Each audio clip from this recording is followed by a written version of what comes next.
Welcome to another episode of Tank Talks, your personal think tank for all things startups and venture capital.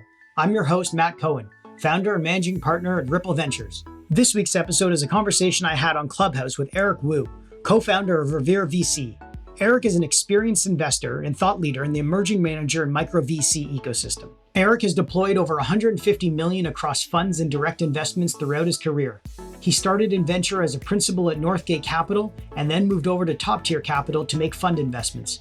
Most recently, Eric was at Angelist, where he led their institutional business before launching Revere VC late last year. Revere is described as a new platform for venture investing modeled after the famous index and ETF Goliath Vanguard. On today's show, we are talking about the future of venture capital and fundraising. Eric discusses how institutional LPs have been allocating more capital directly into more emerging managers versus established players, but how the LP ecosystem of angels and family offices is still extremely difficult to access. Finally, Eric digs into how emerging managers can differentiate themselves with LP and founder references and endorsements. Now let's get into this week's chat with Eric Wu from Revere VC. Thanks for joining us, Eric. Thanks for having me, Matt. Pleasure to be here. So why don't we kick things off with why you are so passionate about the emerging VC space? Why have you dedicated your career to it? Like a lot of people here in Silicon Valley, had a friend who was running a venture capital fund of funds, was building out the team, and he said, "Eric, all hands on deck. We need help. Come join the firm." And I actually started in the back office, right? So I started on the operating side of, learning how to run a fund of funds, working with auditors on valuations.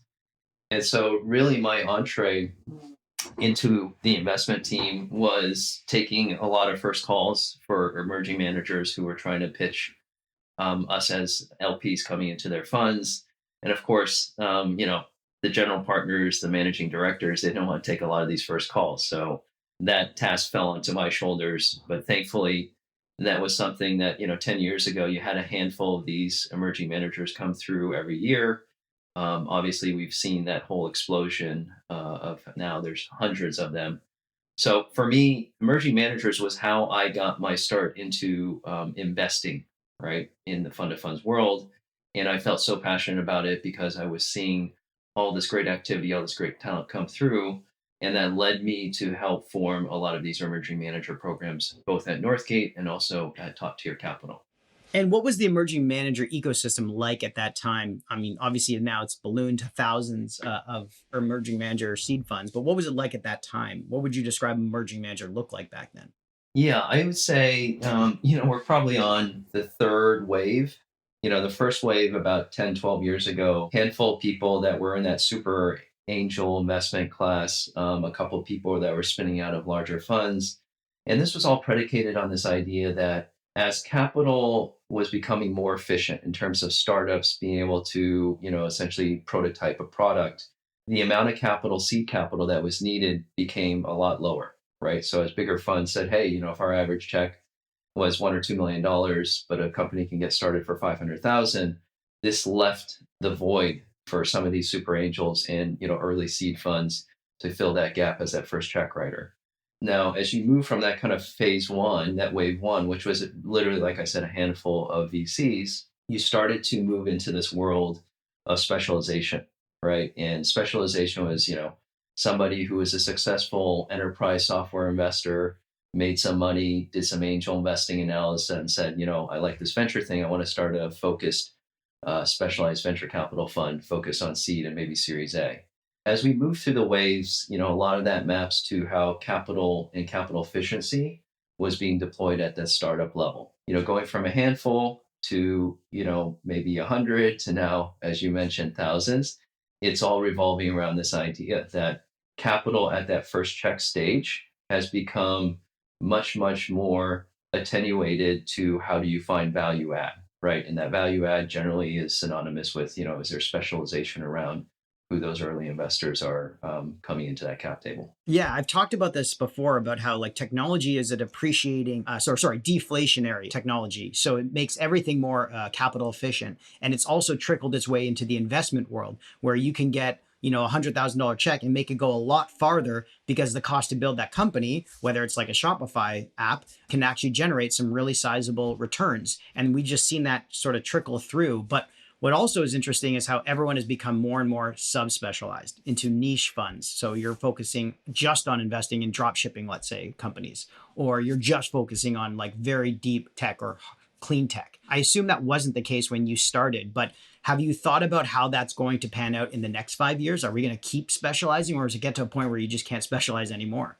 Yeah, I think there is a limiting factor here. I think the specialization, part of the reason is if you think about how much capital and the speed of how much capital has come into the venture capital asset class, all that capital needs to find a home, right? I think that's kind of the first macro level observation. And the second thing is all of these big branded top tier venture firms, they've all gotten larger, right? So their ability to write a super small check in that first round just becomes very, very difficult. And so what that means is that stratification, there's plenty of follow-on capital, and that follow-on capital is essentially looking for particular milestones, right? So if you're milestone driven in terms of that follow-on capital, it basically necessitates the need for hyper specialization, right? Because they want to widen that top of the funnel. So this is the yin and the yang between sort of how you look at emerging managers, that ecosystem of first check writers, and the follow-on capital. And I think this is a theme that we'll talk quite predominantly about in this talk. But a lot of these developments is driven by the capital structure, right? And I think that capital structure is what has led to this hyper specialization, and that is trickled down to the startup world, right? So if the startup founder is saying, hey, originally I had this big grander idea of, solving AI, whatever that means to them, they may say, hey, I know that there's these angel investors and seed funds who are doing AI for autonomous driving. And so if I can start within that wedge of a specific application, then I can get funded. And if I can get funded by that AI specialist firm, that AI specialist firm can then go to a larger follow-on investor and says, hey, look, I've got found the best of the best within this kind of particular widget box that we've created within AI. So that's all driven by capital structure. It definitely is. I mean, you just mentioned it. There's the specialization game, which is where like the emerging managers are trying to play because they're sub $100 million funds, and that's where they can really get an edge, let's say, with LPs and also with their direct investments. But then there's the AUM game, where as you get more mature and more established, institutional LPs invest in you, it's really hard to stay specialized. So large funds of 500 million plus are putting up 2x, 3x maybe returns and getting paid very well for it, where emerging managers are sub $100 million funds, they're putting up 3x, and they're not really getting paid as handsomely as some of these massive funds. So don't you think there's a point where the incentives just change from that specialized smaller fund to that larger, more AUM game? And how should people think about that? If we look back in history, there has been the pattern of first time fund manager proving the model, raising fund two, maybe that fund two or fund three gets more of that institutional capital. And again, that's kind of where I sat when I was working at the fund of funds. We were generally, doing a few fund ones, but mostly fund twos and threes.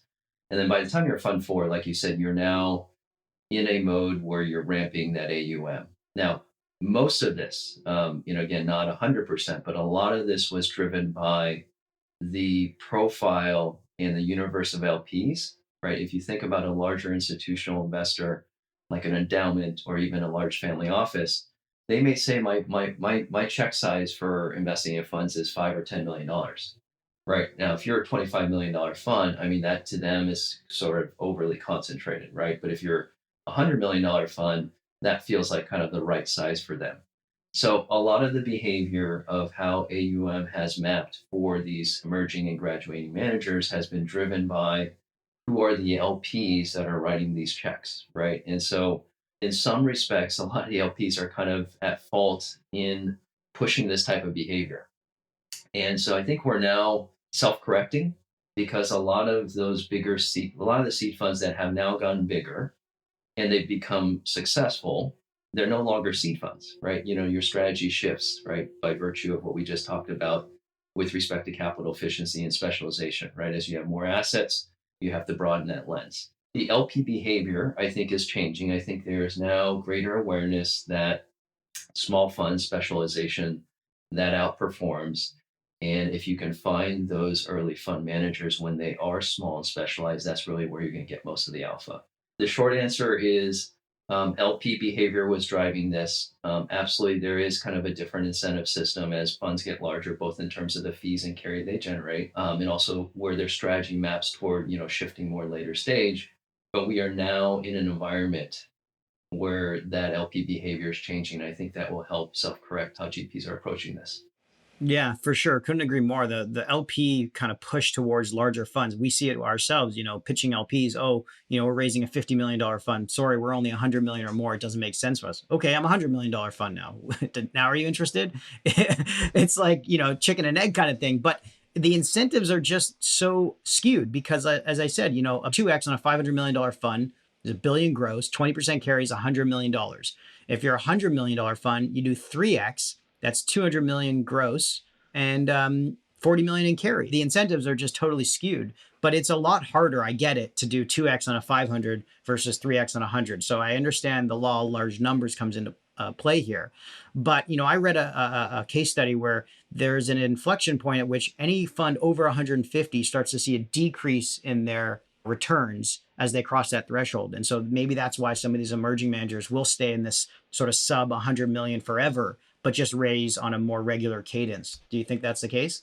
Yeah. So the mental math here is, if you think about this, and I know Ripple, you've probably had many long nights thinking about this, right? So you think about what is the single outcome at a portfolio level that can return the fund, right? Because again, we're in this game of outliers, and you need those outliers to generate the bulk of the returns. So the 150 million or even 100 million, I would argue, kind of based on my experience, is that inflection point whereby you need so many more outliers to generate those venture like returns. So that mental math is always going to be sort of the laws of physics within kind of fund size and venture, especially if we're talking about early stage. So that holds true. The newer development with respect to how capital is aggregated within emerging managers, it is now very, very widely accepted and standardized in terms of how emerging managers are creating SPVs being special purpose vehicles, for following on into their winners. Historically, right, the reason a fund went from 50 to 100, I always got that excuse. I said, hey, why are you doubling your fund size? It's like, well, I had all these winners in fund one and I couldn't follow on, so I need more capital to follow into my winners. I said, okay, that makes sense. But if you look at the environment today, a $50 million fund writing that first and second check, but having the ability and having infrastructure and service providers to do SPVs on a deal by deal basis to fall onto their winners is actually kind of the same capital deployment model, but it's just a different structure. And I would even argue that hybrid structure of fund investments with SPVs is now becoming more attractive for some of these newer LPs, especially the family office world, to invest in this category of emerging managers. 100%. I mean, we're seeing it in our own. Our first fund was 10 million. Obviously, we don't have the room to write a series B or C check for reserves, but we've done SPVs a handful of times and our LPs love it because it's a targeted SPV on the winners that are obviously making it to that next series A or B level. I guess the problem that we're figuring out is, how does that performance though of the SPV come back to what an LP thinks about on your fund return? Because that's why people decide to jam it together in a single fund, because we think that's what the LPs want to see because they discount the SPV return. But how should emerging managers think about it? Yeah, and it's not one size fits all in terms of that perception or that articulation to that LP world. The institutional larger LP mindset, I think, is very much focused on this idea that, hey, your job as a fiduciary is to run the fund, do the proper portfolio construction, think about reserves, think about exits and liquidity, and I want to see that 3x or 4x or 5x. As you mentioned, with the family offices that you talk to, sometimes they think about being an LP in the fund as kind of the price of admission of looking at a lot of deals, right, and seeing that get curation lens. So their evaluation criteria is going to be different. They want to see deal flow, right? And if they have that great winner on a single SPV that basically kind of makes that overall return allocation into venture kind of, that 3 or 4 or 5x, then it still gets them to that end point. It's not to deflect, what is the guiding principle here. I think what it just means is when you have those conversations, if you're an emerging manager, whether it's a fund one or fund three, you really have to know that audience. You really have to understand and appreciate what is that LP looking to gain, both from, the financial returns, but also the strategic angle in terms of why they're doing venture. I 100% agree. I think the targeted approach to SPVs, I think LPs are accepting. It's the spray and pray approach that they're not. It's like, you're a SaaS investor and then you just did a D2C, $5 million SPV, totally off brand, totally off thesis. At Ripple, I recently launched Ripple Capital with my own personal capital to support other emerging managers as LPs as a way of sort of supporting and investing in the future of first time fund managers, even though I'm a first time fund manager myself.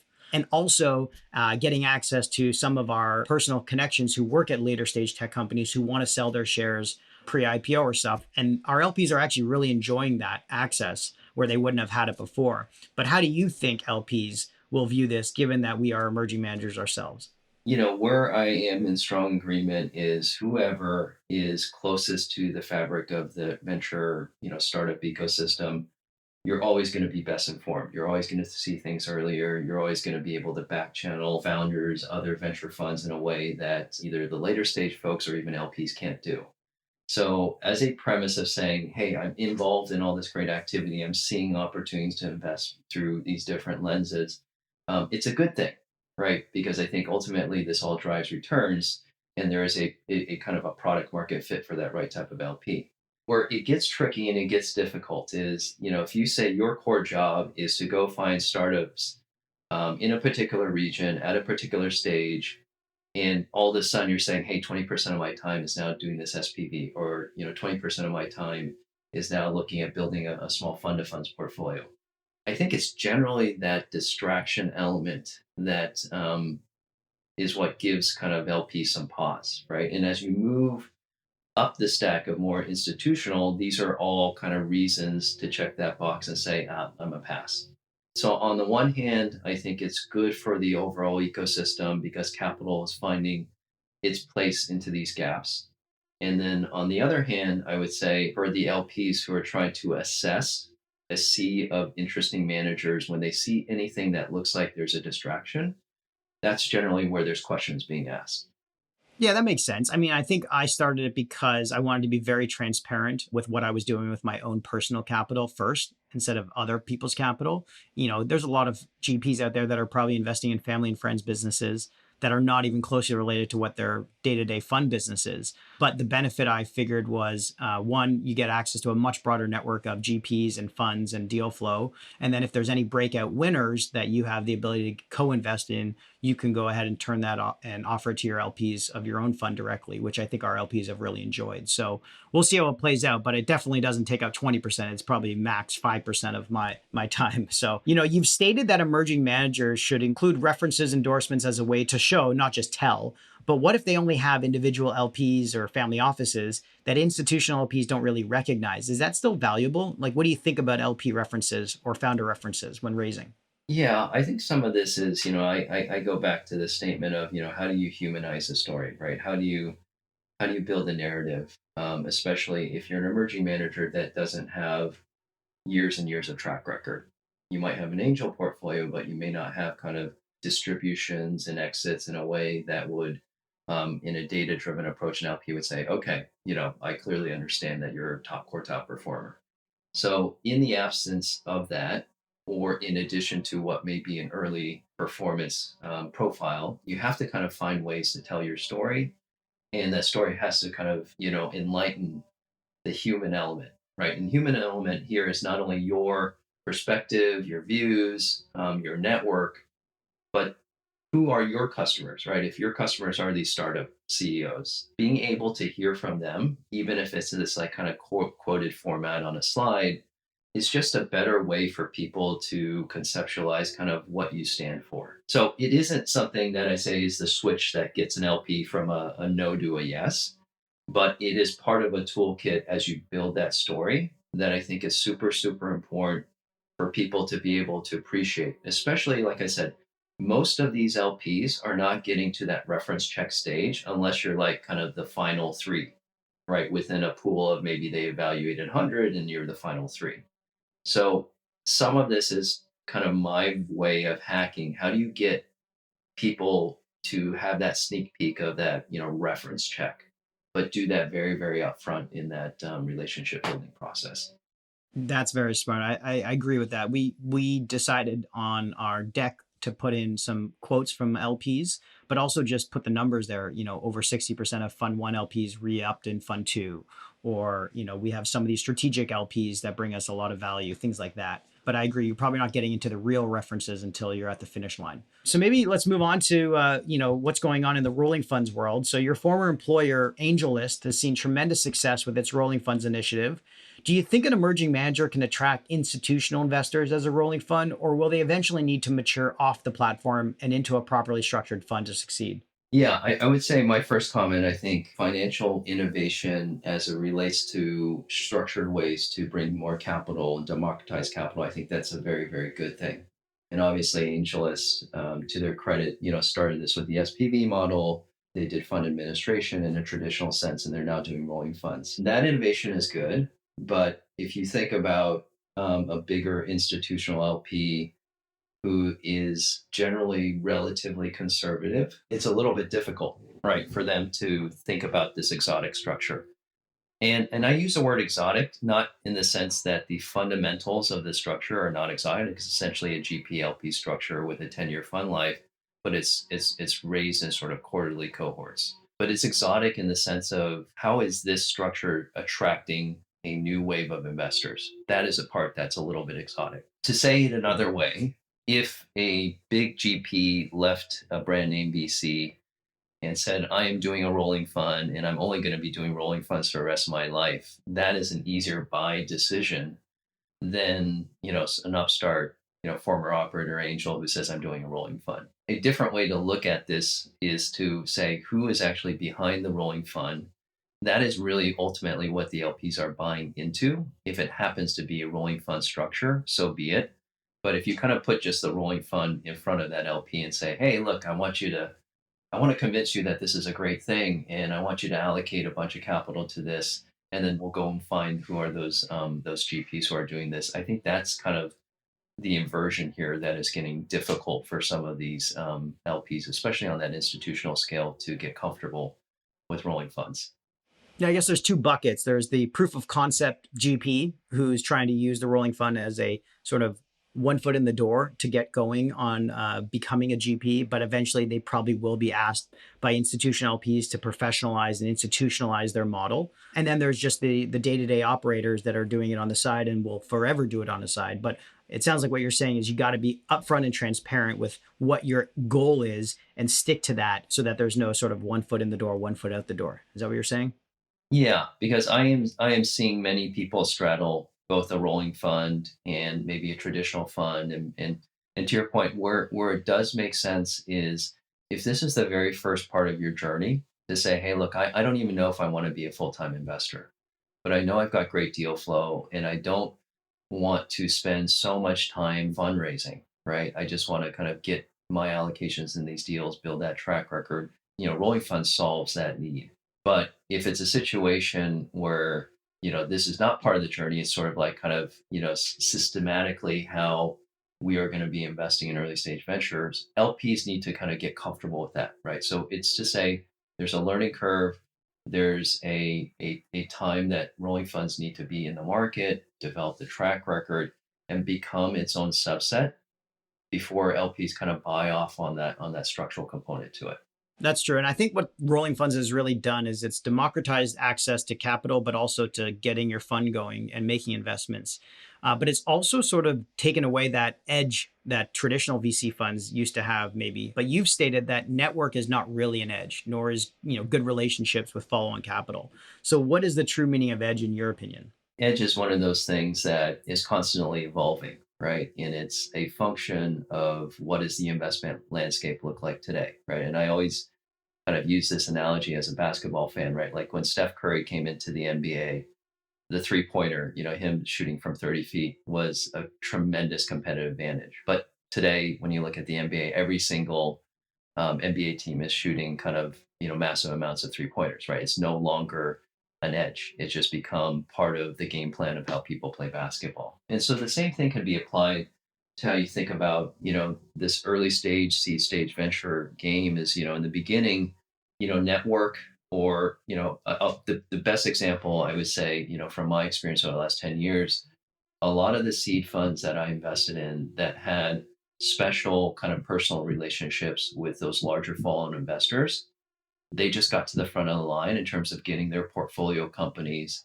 in front of these larger VCs. And by virtue of that, the probability of closing that follow on increased dramatically, right? So that was an edge at a particular point in time over the last, 6, 7 years. But if you ask an emerging manager today, it's something they just have to do, right? It's just, they have to have those relationships and they have to be constantly kind of helping their companies engineer that next round of financing. So I agree, edge is a real thing, but the edge as we define it today is going to have to look very different than what it looked like, 5, 6 years ago. And just to kind of offer some way that I think that differentiation around edge is important in this environment, it's about community. I mean, think about it, we're talking about venture capital and Clubhouse. We've got wonderful, great followers. We have a tremendous audience, and those audience are all consumers, whether it's an enterprise consumer or a consumer buying products in whatever sense that is. So community today has become what I would say is the edge. 3, 4 years from now, maybe that's not an edge. Everyone has to kind of have community.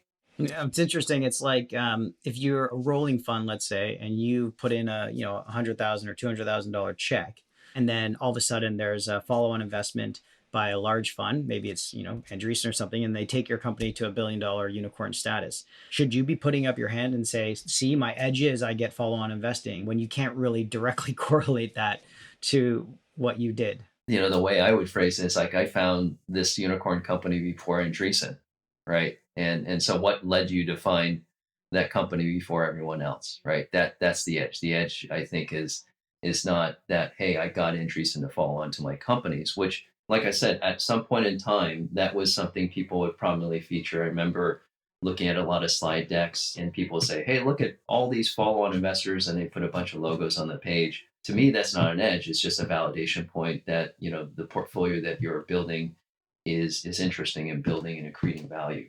If you think about the twist of what I just said, what is interesting as a presentation of edge is, hey, look, I invested in this founder before everyone else, and this is how I found that founder, and this is why that founder wanted me as an investor, right? So when you can put that package together, that's, to me, in the truest sense, kind of edge in today's environment. That makes sense. Explain the whole journey, not just one part of it. Looks like we have a question here. Zoo, you have a question for Eric or myself? My question is, we're living during the information age, but it seems very difficult to get anyone on board with investing in information. What do you think about that? The hardest part of that information graph is really performance. And part of it is, everyone's running their fund. Everyone says, I'm doing great, and I think my performance is great, but there isn't a holistic arbiter that's saying, okay, here's the standard template, and everyone has to fill out this template. And then I'm going to aggregate that data, and I'm going to, cleanse that data and say, okay, this is what is truly top quartile. Now, we do have investment consultants like Cambridge that have been doing this for many, many years, but their data set is going to be relatively quite limited to larger funds, right? Because their clients are the ones who are investing in these larger funds, and that's where they have cash flow to actually do these calculations. So I would agree, there's got to be more effort put into kind of a governing body to collect information and disseminating that information as a way to benchmark performance. So that's where I would see there's a gap in information, but it even goes beyond that, right? Like, what are standard LPA terms for an emerging manager? I mean, I think there's still a lot of noise around, what those terms look like. So I think there's more work to be done. That work ultimately will be will be beneficial for GPs, but it will also be beneficial for LPs looking into this emerging manager class. Also, I think, ILPA is doing a great job trying to standardize reporting. So that's the Institutional LP Association. So that's helping people really understand what are the ways people should be reporting. The problem with so much information, though, is there's a lot of context in reading between the lines. So just saying you're a 2018 vintage fund and comparing yourselves against the benchmark is not really fair, depending on how big that gap is between a $10 million fund and a $50 million fund. And so a lot of people are trying to game the metrics so that their funds obviously appear the best when you see it in the Cambridge Associates reporting. So I think it's really important to understand the context of the data you're seeing. And a lot of people are trying to take a valuation on one company and infer that as future performance and use that to go out and raise the next fund. Well, it's really hard to say that you got in at a 20 million post and it's all of a sudden now doing it round at a $200 million post and you're up 10x. I mean, you have to think about dilution, portfolio construction, all these types of things to really get the true sense of performance. And so that the metrics are actually accurate rather than just sort of guesstimating at it. And so there are a ton of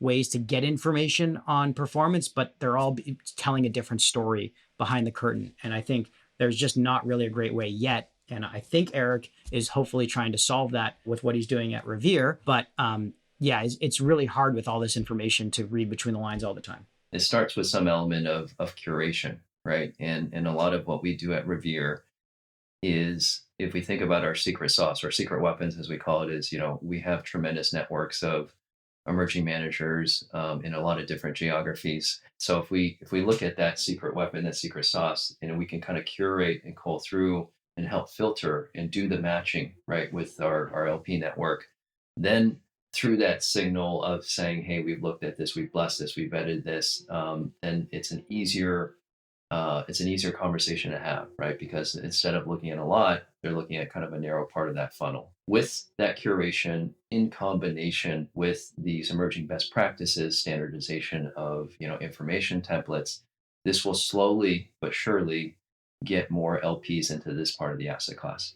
On that topic, you've talked about portfolio construction and saying don't fret reserves or point strategy. And this sometimes can be considered controversial. But the bottom line is, if you're an early stage VC fund, don't sacrifice a game-changing deal because you are sticking to a formula, because performance is the final arbiter. How should emerging managers think about it when they're trying to demonstrate their ability to stay true to a model when performance may take several years to prove out, or sometimes even longer when they plan to raise their next fund relatively quickly? This is definitely, I would say, controversial, because I think there's varying opinions, and I think there's just, frankly, a lot of bad advice out there.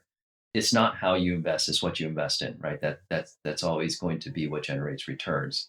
The issue or the problem is, a lot of LPs want to understand that you have a game plan, right? So if I just said, hey, look, I've got a great nose and instinct for investing in startups, and trust me, I'll make you money, that's never going to fly for an LP. But if you say, here's my 3-page portfolio construction philosophy, and here's the Excel model that shows you how I'm going to get into a 3x return, the LP is like, oh, okay, you've thought this through, right? Okay, I can get comfortable. I can kind of mull through this, and I can say, okay, you actually have this framework, this guidebook of how you're going to invest. So I think that's a disconnect, because especially if you're a first-time fund, you're undersized, you're an underdog, you need to find that outlier, right? You need that one company that returns the entire fund 2 or 3 times over. That's ultimately what gets you to fund 2, to fund 3, to fund 4, et cetera, right? It's not the fact that you had a beautiful portfolio construction model that gets you to fund 2. So I think that's the common denominator here, is how do you get from fund 1 to fund 2?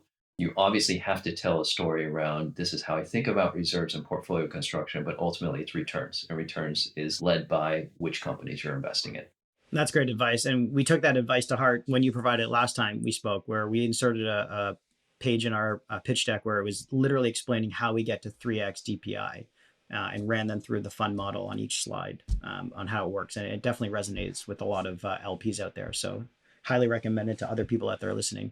We've talked about, the future of venture capital and fundraising. I'd be happy to hear more about Revere and what you can share. Sounds really exciting in terms of building the Vanguard ETF for venture capital. So is there anything you can, share with us today, or is it still kept behind the curtain for now? Yeah, stay tuned. We are going to be launching very, very soon. The background is, I spent, almost 10 years in that institutional LP world, working at a fund of funds. A lot of my LPs and investors were these big pensions and endowments, so I knew kind of how they wanted to do venture. And then I also sat in the position at Angelist, where I was seeing all this great kind of financial innovation, right? And that startup culture, and how that was really democratizing access to venture. The amalgamation of those experiences is really what led to the inspiration of Revere, which is to say, hey, look, if we're in a world now where alternative assets have been democratized, right? We're kind of well past that. Whether it's Angelist, we have other crowdfunding platforms. People do have access, right? But it's mostly for this kind of kind of retail investor. What we're really trying to think through and kind of take a step, forward is what about productization, right? What about the allocator, the family office that says, hey, I know I want to do venture, but I want to do venture in a way that almost looks like how I'm building a public market portfolio, right? I want the S&P 500 index version of this. I want the thematic basket that looks like this. So that product orientation, that product specialization is what we're building. And we have a few really, really fascinating, interesting things under wrap that we'll be announcing here in the next few weeks. That's exciting. I mean, you've talked about this a bit. The vast majority of value creation and venture is happening at the seed and micro space, but it gets very little attention from the larger LPs. So how are you thinking about changing this at Revere to help get the larger LPs to pay more attention? It's changing the mindset in a very particular way.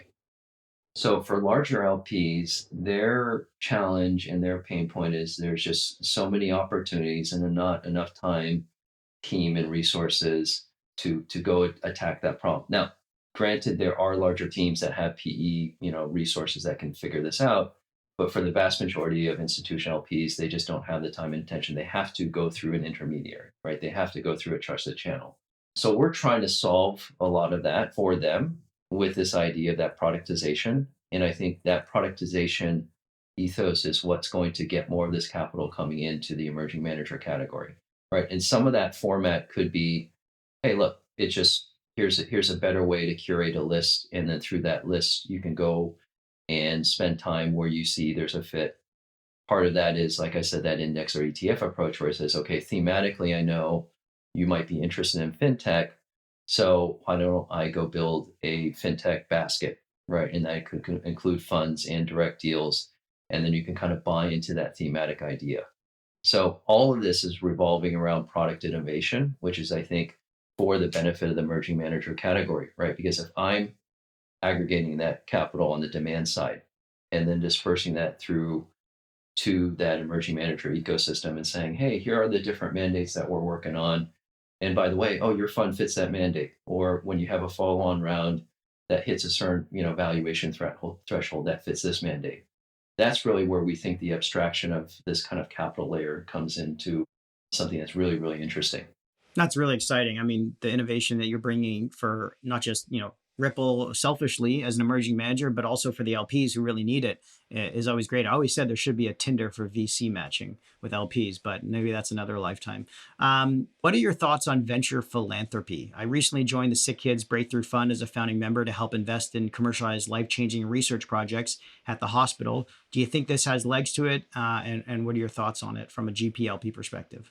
I think as it relates to the GP ecosystem and kind of startups, startup fabric, it's a great thing because so much of the founder class today, as you know, is so mission driven, right? And so if you're trying to win that deal or convince the founder says, hey, this is why you should take my money as a GP, they're going to look through not only what you're doing in terms of the investment side, but what are you doing from that social side, that personal side, right? What is your personality? So the facets of philanthropy become important in terms of building that picture and convincing that founder that you're a great investor, right? And a great partner to work with. So that is absolutely a great thing. And I think that should become an important variable as founders think about who are the investors they want, especially at that very, very early stage. But most of the LPs, and especially if it's a larger LP, it's still going to be myopically focused on returns. Yeah, I agree completely. I think, humanizing the story, especially in a remote, digital world, helps a lot on due diligence. But at the end of the day, metrics matter, and we're in a money-making business. It's great to do good and make money at the same time, but if you're only doing good and it's not really making money, it doesn't really do good for anyone in the long term. Before we wrap things up, we always ask our guests for any book recommendations. So anything you've read recently or listened on Audible that you're really excited about, you want to share with the audience? Yeah, I will be the first to admit, I unfortunately don't have a lot of time for reading or even, watching or streaming videos these days. So I don't have a good answer for that. What I will say, maybe this is kind of the cop out answer, is like I love to do free form writing, right? And a lot of this stuff isn't published. I know a lot of my team. I can go on and write essays about kind of different observations. In lieu of answering the book recommendation, I would say kind of one way that I pass the time that I think is helpful, whether you're a GP, startup founder, or an LP, is just do a lot of writing, right? You never know. 2 years later, you come back on something and said, "Oh, I can't believe I wrote that," and that infused sort of kind of how I think about investing. Where can we find your writing if you're publishing it? Is it on Substack or Medium? This is all being compiled as we speak, so stay tuned. This will probably both be on Medium and maybe Substack. Yeah, no, totally agree. I've been writing a bit more, but I still have to get my wife to proofread, I think, because my grandma's not so great these days. Well, thanks so much for joining us. And thank you, everyone in the audience, for joining us discussing the future of venture capital and fundraising with Eric Wu from Revere VC. Thanks so much, everyone. Have a great day. Thank you, Matt.